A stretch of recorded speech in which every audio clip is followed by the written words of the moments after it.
Welcome back to the Cozy English Podcast. I'm your host, Melody. And I'm Avery. We're so glad you could join us today for another relaxing chat. How are you doing, Melody? I'm doing great, Avery. I'm starting to get that festive feeling, you know? The weather is changing, and it just makes me think of holidays. I know exactly what you mean. It's my favorite time of year. That actually makes me curious. Do you have a favorite holiday? Oh, that's a tough question.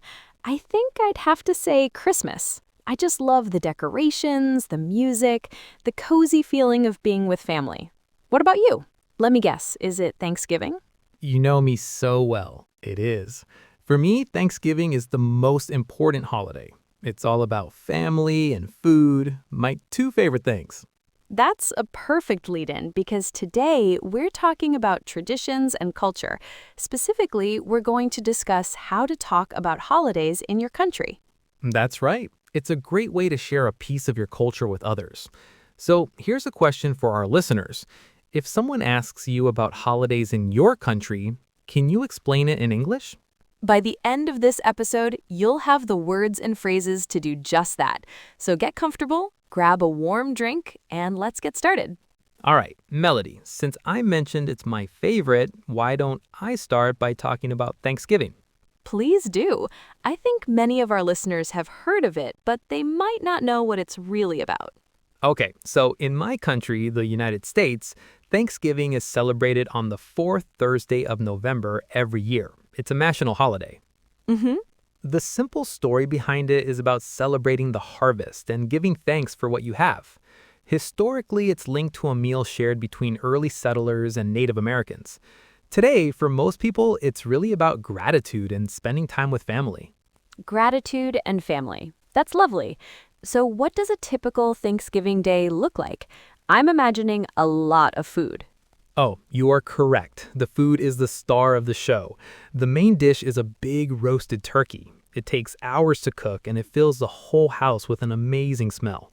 I can almost smell it now. Right? And alongside the turkey, we have a lot of side dishes. There's stuffing, which is a kind of savory bread pudding that's sometimes cooked inside the turkey. We have mashed potatoes with gravy, which is a rich sauce made from the turkey juices.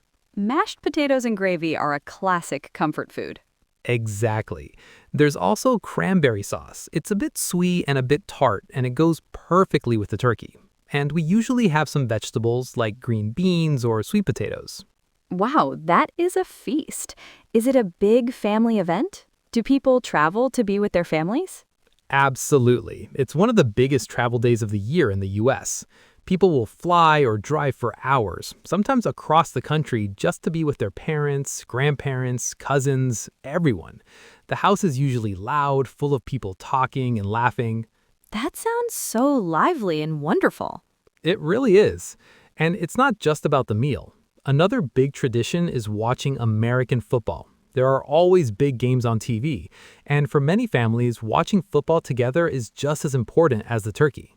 Okay, so food and football. That sounds very American. It definitely is. There are also Thanksgiving Day parades. The most famous one is the Macy's Thanksgiving Day Parade in New York City. People watch it on TV in the morning. It has giant balloons of cartoon characters, marching bands, and performances. It's a very cheerful way to start the day. Right, with the huge balloons. I've seen pictures of that. And we can't forget dessert. The classic Thanksgiving dessert is pie. Pumpkin pie is the most traditional, but people also make apple pie, pecan pie. My mom makes the best pumpkin pie. It's the perfect end to the meal. It sounds like a day completely centered on comfort, warmth, and being together. That's the perfect way to describe it. Before the meal, some families have a tradition where everyone around the table says one thing they're thankful for from the past year. It can be something big or small. It's a nice moment of reflection. I really like that. It brings the focus back to the meaning of the holiday. Thank you for sharing that, Avery. It makes me want to experience a real American Thanksgiving one day. You're welcome anytime at my family's table. Now it's your turn. Can you share a personal story about a holiday? Tell us about one that was especially memorable for you. Of course, I'd love to. This story is from when I was about 10 years old, and it's about New Year's Eve. Okay, I'm listening. So every year, my family used to go to my grandparents' house for New Year's Eve. They lived in the countryside, and their house was old and incredibly cozy with a big fireplace. I remember this one year it was snowing outside. The big, fluffy kind of snow that makes everything quiet and peaceful. You're painting a beautiful picture. It was magical. Inside, the fire was crackling and the house was full of the smell of my grandma's baking. We weren't having a big party, it was just our family. Me, my parents, my little brother, and my grandparents. Sounds perfect. We had this special tradition. Around 11 o'clock at night, my grandma would give us all a small piece of paper and a pen. The tradition was to write down one wish for the coming year. It couldn't be for a material thing, like a toy. It had to be a real wish for yourself or for the world. What a sweet tradition. It was. We would all sit quietly for a few minutes and think seriously about our wish. Then we'd fold the paper and put it into a beautiful wooden box my grandfather had made. We never read them out loud. It was a private, hopeful moment. That's really special. Well, this particular year, my little brother, who was only 6, was very serious about his wish. He was writing for ages. Finally, he folded his paper and put it in the box. But he folded it poorly and it popped open. My mom saw what he wrote and she started laughing so hard she was crying. Uh-oh, what did it say? He had written in his big, messy letters, "I wish my dog could learn to talk so he can tell me his secrets." That's adorable. It was just the sweetest, most innocent wish. We all started laughing, and it completely broke the serious mood in the best way possible. When the clock struck midnight, we were all still giggling about it. I just remember feeling so incredibly warm and happy. It wasn't about a big party or fireworks. It was about being in that cozy room with the snow falling outside, sharing a simple, funny moment with the people I loved most. That memory really defines what holidays mean to me. Thank you for that story, Melody. It's amazing how the smallest moments can become our most cherished memories. Exactly, and it's interesting comparing our two stories. Your Thanksgiving sounds like a very grand and full of energy, with lots of people and food. It can be, but at its heart, there's the same theme as your story, family. It's about coming together. That seems to be a universal part of most holidays, don't you think? I completely agree. That's a definite similarity. A difference, though, is how specific the holiday is.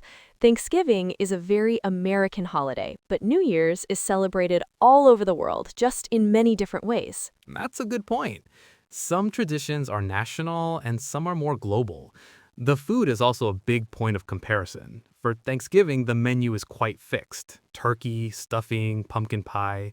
People expect those specific foods. Right, whereas for New Year's Eve, at least for my family, it was more about snacks and appetizers, things you could eat while talking and playing games. There wasn't one big formal meal. So it seems some holidays are centered around a big feast, and others are more about the passing of time, like midnight on New Year's Eve. Yes, some are loud and celebratory, and others are quiet and reflective. But in the end, they all give us a reason to pause our busy lives and connect with what's truly important. Now, we want to help you, our listeners, think about your own traditions. We're going to ask you a few questions. We'll leave a short pause after each one so you can think about your answer in English. Ready? Here's the first one. What is the most important holiday in your country? Next question.